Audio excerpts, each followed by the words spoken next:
பாருங்க, நான் தான் கேப்டன், நான் தான் டிரைவரே. பார்த்துக்கோங்க. மீனை ஏற்றி விட்றியா?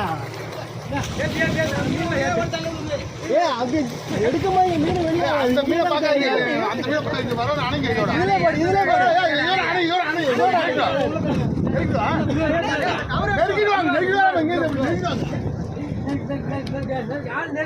தூக்க மீன் வளராங்க. தூக்க மேல தூக்க. இதோட போய் இந்த பாவனை 150 போடு. 150 போடு. 150 சேர்த்தாங்க.